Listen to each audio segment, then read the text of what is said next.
The Guided Goals podcast gives you the tools, direction, and resources you need to pursue your passion project. I'm Debra Eckerling, Project Catalyst, and this is the Guided Goals podcast. Our guest today is Alix Sloan, and we're going to talk about launching an art career, or really launching any career. An author and arts professional, Alix writes both fiction and nonfiction, lectures at art schools and organizations, coaches artists, curates exhibits, and works with a wide range of freelance clients. And she's the author of Launching Your Art Career, A Practical Guide for Artists. So I guess the first question should be, when do you sleep? But we'll get to that when we talk about work-life balance later on. But welcome, Alix. Thank you so much for joining us today. Thank you so much for having me, Deborah. This is terrific. Yay. Okay, so do you want to share a little bit more about yourself and how you got on this career path, because you do a lot of different things? Yeah, I guess my very first job out of college, I worked in an art gallery, which I loved, but I hadn't done anything else, so I wanted to explore. I left and got into film and television production, and I started writing advertising copy. I always sort of considered myself a writer, and that seemed like something I could do and make a living at. And so I was doing production, I was writing ad copy, I got a job at an ad agency, and then the dot-com bomb happened.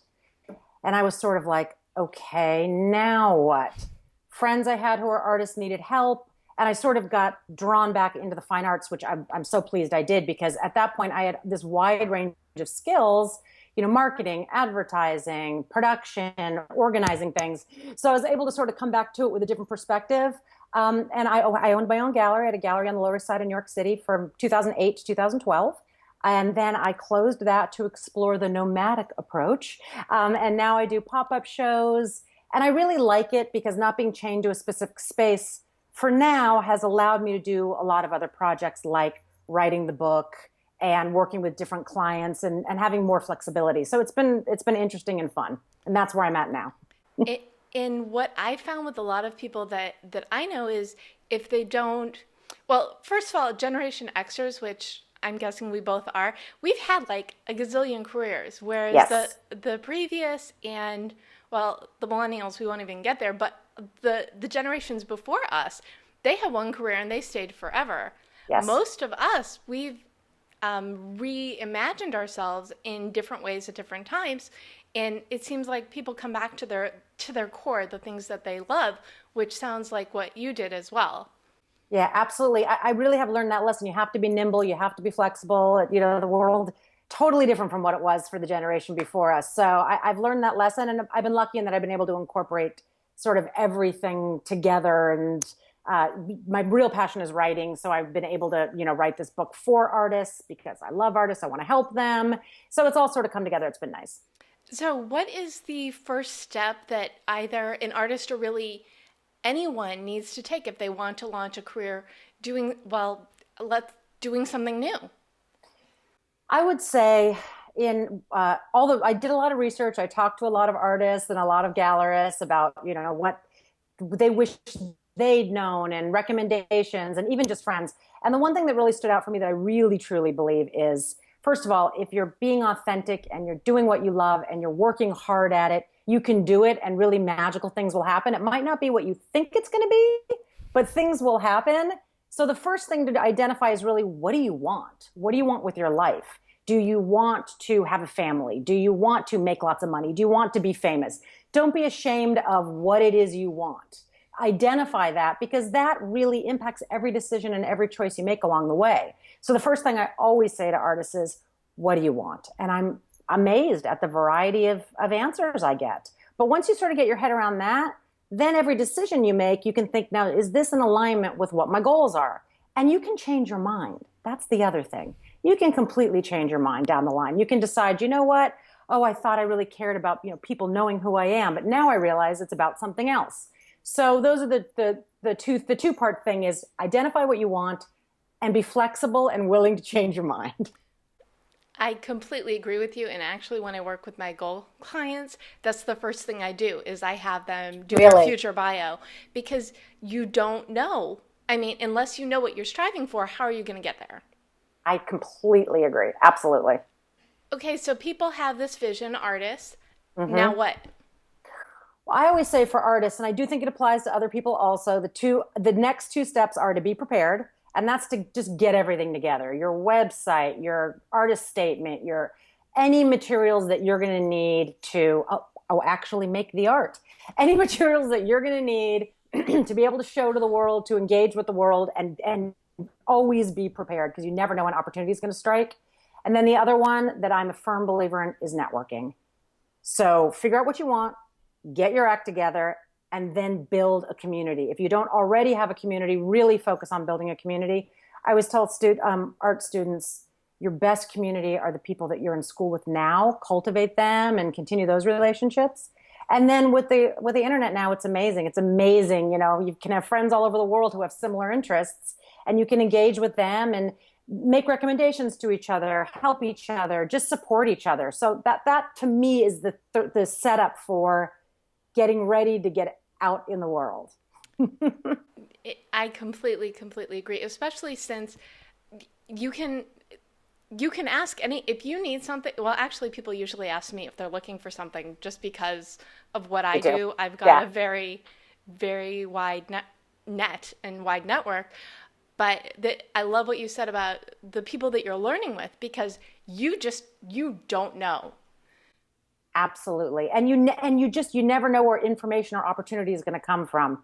Somebody you went to school with could, 3 years later think of you for an opportunity for a show that they are curating, or they know somebody else who is. You just never know. So really making and keeping relationships, I think, is really important. Okay, now, what about pricing art? Because art is really, I'm sure you get this question I do. all the time. I do. It's art. Yeah, I know.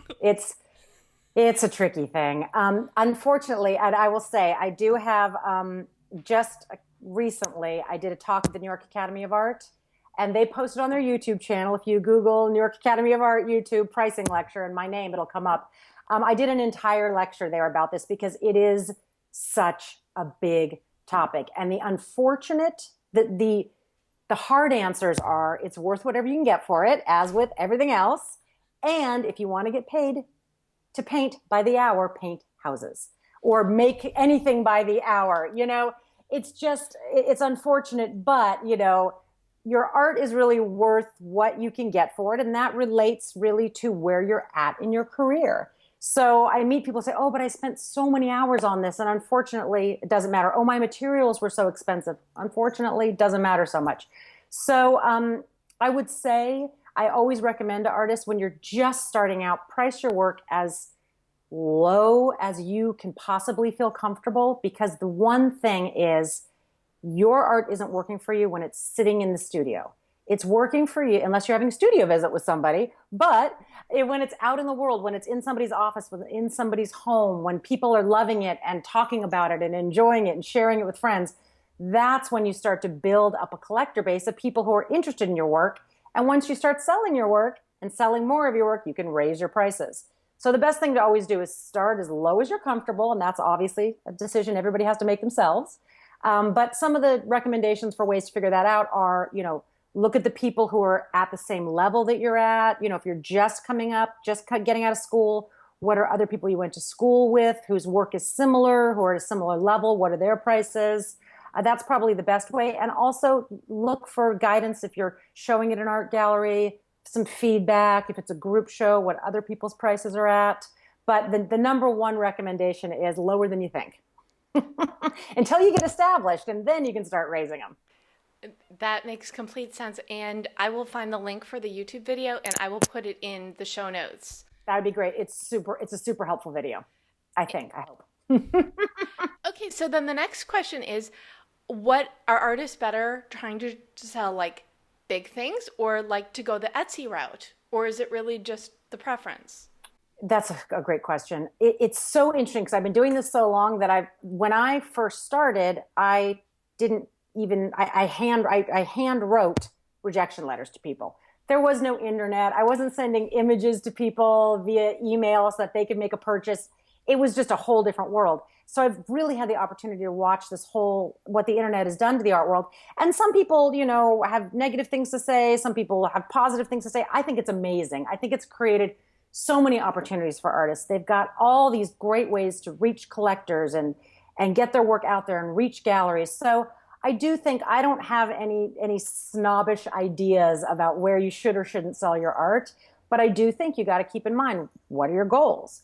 If you want to show at a super fancy New York gallery and participate in the contemporary dialogue and be in museums, then you want to go the route of applying for any, small museum shows that are taking that have open submissions, or trying to get into those kinds of galleries. If you want to make money and have fun and get your work out there, Etsy's a fantastic route, or even having your own shop. In this day and age, I do think, though, that you do have to do a lot of the marketing yourself.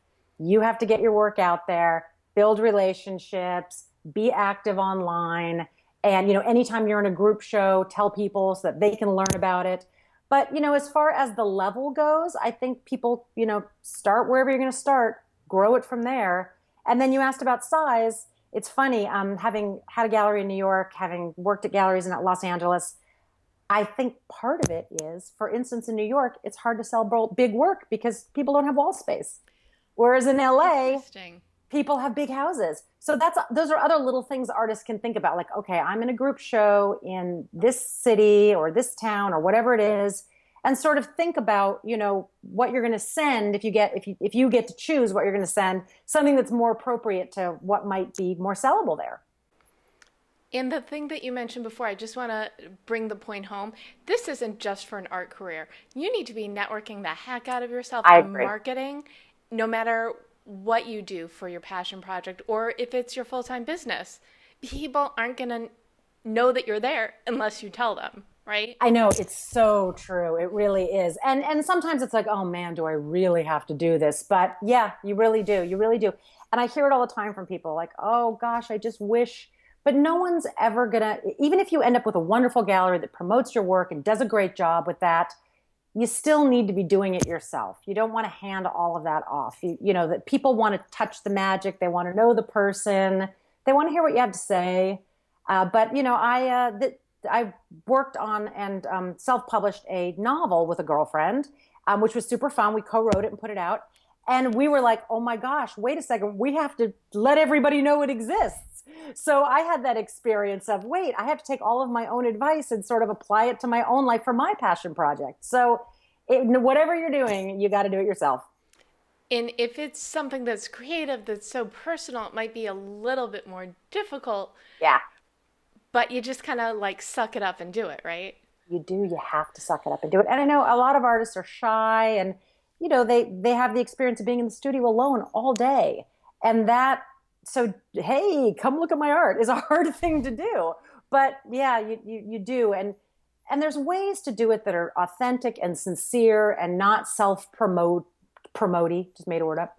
But there's ways to do it that comes off as sincere. If you're interested in what other people are doing, they're interested in what you're doing. If you make relationships with people you can engage with, they're going to care. So you can get the word out in a way that doesn't feel creepy. And do you have like one really good example of someone who's like promotion aversive that they can try? I do, actually. I have found, I have an artist that I work with who's amazing. His name's Aaron Smith. He has some very specific interests. He's an art history buff. He loves Victorian and Edwardian photography. And I've watched and found from him that just by engaging authentically with people who have similar interests that he has, he made a blog, he's had a couple of blogs that sort of relate to his interests that don't have anything to do with his art career and certainly weren't created for that purpose, but just going places and engaging with people who have similar interests. If you collect dolls and you have friends who are doll collectors, and your work features images of dolls, chances are some of those people may take an interest. You just never know where those connections are going to come from, where those sales are going to come from. So I've definitely watched my friend Aaron really build a wonderful, broad, fulfilling, delightful community of people who he loves to engage with on all sorts of topics. And some of those people have ended up translating to actually being collectors or just showing up at openings and showing their support, which definitely counts for something. So I think, the more open you are, sharing your interests and finding your people online, As far as that kind of promotion goes, that can be super helpful. The other thing is nobody wants to have an empty opening. So if you are somebody who goes to other people's stuff, they will come to your stuff. Like out in the real world, old fashioned style, go to people's stuff. When your time comes, they will feel like, you know what, that person always shows up. I'm going to show up for them. And that makes a huge difference. Really, really good points. That's good. Show up for other people, they'll show up for you. Mm-hmm. And so, what mistakes do artists make when they're launching their careers? The biggest mistakes I've seen are pricing work too high, being too precious about it. You can't go backwards. You can't price something $10,000 and then a year later say, oh, my prices should be more like $2,000 or whatever it is. You can't go backwards. You can only go forwards. So the number one mistake I've seen is pricing work too high. Also, I would say isolating, not getting out, not going to other people's stuff, not participating. Even as people's careers grow and they become busier and maybe get a little bit isolated. I think that's a mistake because you want to continue to engage. And then the other thing, and I think this applies to everybody everywhere, I think a big key element in engaging successfully is being able to put yourself in the other person's shoes. I've spoken at so many schools and to so many students who say, oh, galleries are bad and they just take half your money. And they have this really negative idea about that relationship. And then I say to them, well, think about it. Think about what they do to earn that money and think about the value they bring you. And it's like I see the light go off and, the light go on and them say, oh, okay, I get it. And I think that applies across the board. Like when you're fighting with your spouse, just stopping and saying, where are they coming from with this? Just really being able to look at what the other person's goals are, what the other person's intention is. I've seen a lot of artists get into bad situations where they are, mad that someone didn't get back to them. Well, maybe that person had a family emergency. People are people. Everybody's got their own thing going on. Just sort of being considerate about the fact that it's a great big world out there and there's a lot going on. So that is always a big piece of advice I give to people. So be supportive and conscious of people beyond yourself and your bubble. Yeah, and also think about it as a relationship. And in particular with galleries, it's a relationship. You need them for XYZ reasons. They need you for XYZ reasons. And it doesn't have to be adversarial. And to really think of it as a relationship and a positive thing, I think helps a lot. Wonderful. Terrific. Terrific. I love this. This is so much fun. So now I'm going back to the question I asked you earlier, which is work-life balance. What do you do so you're not always working? Because you're a multi-hyphen. I mean, I'm a multi-hyphenate. I recognize what I see. Yeah. What do you do? How do you take time for yourself? That has been a very interesting journey for me. I would say that my gallery was open in New York from January 2008 until November 2011. So pretty much 4 years. I had no life. It was great. I loved it. It was super fun and exciting. I had this awesome gallery, I had awesome friends, but my whole life revolved around my business. And one of the reasons I closed my business was because my lease came up and it was New York City and they doubled my rent. But another reason was because I really was very aware of that and feeling like I wanted to write a book. I wanted to do all these things. And so I had a moment, Debra, where I made that decision of I don't have work-life balance. I need to find that. And for me, in closing my physical space and really thinking about what I wanted, I was able to better prioritize. I also coincidentally, the following year, 2012, I met my husband, who was the man who is now my husband. And he has sort of a more 9-to-5 type schedule and always has. And that has been incredibly helpful for me because unless I really need to, I try not to work on the weekend. Whatever I have to do to get whatever I have to get done. And by that, I mean, yes, I may do a little writing or a little editing and catch up on emails, but I try not to schedule meetings. I try, this weekend I'm going out to openings, fine, but I try to create some structure around my time, which I never did before. The other thing, I read an article on entrepreneur.com recently that talked about time blocking, which is something I've never done before. And I've just started doing that, and it's helped a lot. So my new thing is from 8 to 10 every morning, I write. From 10 to noon, I block out my time. Doesn't always work. Have to be flexible. But I've found I'm more productive during those times. And during those times, like 8 to 10 while I'm writing, I do not check my email. I do not do anything but that. And I get more done in those 2 hours than I do in however other amount of time I might have spent on it. So it's really been this incredible life experience for me, finding life-work balance. I feel like I haven't totally done it, but I've gotten better at it. And those are, I think, setting boundaries with myself has been, and other people. You can't make everyone happy. This is true. Right? Someone's always going to be annoyed. Well, in whether you're someone who's got a day job and is building something on the side, or whether Right. you're an entrepreneur with many, many, many different projects, in either case, you need to have boundaries and flexibility, which sometimes is the challenge, right? Absolutely. Yeah. And you can't have too much of either. I used to be all flexibility. Now I'm trying to, implement some boundaries so I can still get lots of stuff done. And the other thing I think too, which you'll probably agree with, is it's never going to be perfect. Things just are never going to be perfect. And that I think comes with age. I've accepted that. Like, you know what? This is great and this is awesome. And I could edit this one more time, or I could make myself crazy over this one more time. But I tell this to artists all the time. Oh, they're late delivering their show of 13 paintings. Well, guess what? Nobody knows there were supposed to be 13 paintings. You're better off having 12 awesome paintings than 12 awesome paintings and one that was rushed. You got to learn to be flexible, just like you said. Well, this is the point where I give our listeners, watchers, depending on if you're listening or watching, a goal, a personal and a professional goal. So I think to not be hard on yourself is probably a good personal goal, and probably one that people don't normally think about. Absolutely. Be kind to yourself. Be Yes. kind to yourself by all means.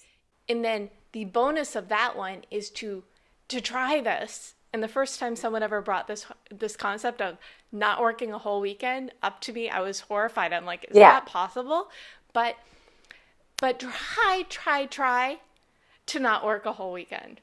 Yeah. Or try to give yourself one day. Like, I am going to go step outside, get away from the internet, for a day tomorrow, whether it's with your kid or whether it's with a friend or whether it's, doing something, going to a museum, whatever it is.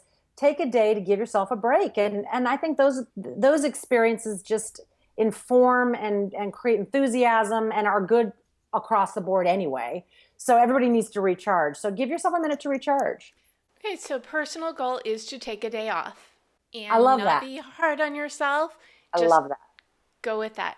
Okay, and for the professional goal, I'd say put your ducks in a row, no matter what business you're in. If you're an artist, get your paintings and your slides and your artist statement together. If you're a freelancer, put all of your promotional materials together, no matter what sort of thing it is that you're doing. But take some time and get the ducks in a row, because as soon as you get a yes, they're ready for you to send out. I agree with that 100%. Get it together. When opportunity knocks, you want to be ready. Okay, and the bonus goal is to go out to either someone's opening, someone's book signing, someone's anything. Thank you so much, Alix Sloan, for joining us today. This is Debra Eckerling with the Guided Goals podcast, and you can go to guidedgoals.com to access the audio and the video and the show notes. And any final thoughts, Alix? No, thank you so much for having me, and it's been a pleasure. Okay, great. Everybody, you know what you need to do, so go on out there and go for it.